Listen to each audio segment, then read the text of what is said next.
கோவை மக்களவை தொகுதி பாஜக வேட்பாளர் அண்ணாமலைக்கு ஆதரவாக பிரச்சாரம் மேற்கொண்ட திருச்சி சூர்யா மது பாட்டிலை வைத்துக் கொண்டு அமைச்சர் டிஆர்பி ராஜா சாராயக்கடை ஓனர் என்று காட்டமாக விமர்சித்துள்ளார். சரக்கு பாட்டிலோட உற்பத்தியாளர் அவர் சாராய ஆலை வைத்திருக்கிறார். கோல்டன் வேக் அப்படின்னு சொல்லி அந்த நிறுவனத்தின் பெயர்.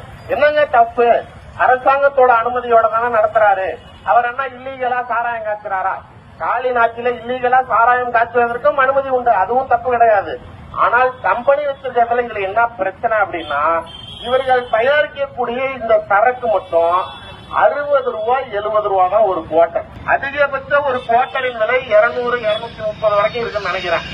அந்த ஒரு பெரிய கேன் மாதிரி இருக்கும், அது உள்ளார தண்ணியில ஹான்ஸ் இருக்குல்ல, எல்லாம் வச்சுட்டு தெரிவாங்க. ஹான்ஸ நாள் கணக்குல ஊற வச்சு அந்த தண்ணியை எக்ஸ்ட்ராக்ட் பண்ணி எடுக்கிறதா அந்த சரக்கு. அந்த அவனுக்கு தேவை பர்சன்டேஜ் ஆஃப் ஆல்கஹால் கரெக்டா இருக்காங்கன்னா அதுக்கு ஏற்ற அளவுக்கு ஹான்ஸ ஊற போட்டுறான். 60 ரூபாய் 70 ரூபாய் இதெல்லாம் குடிச்சானா ஒரு வருஷத்துல போய் சேரலன்னா என் கேரண்டி, மோடிகா கேரண்டி மாதிரி டிஆர்பி ராஜா கேரண்டி.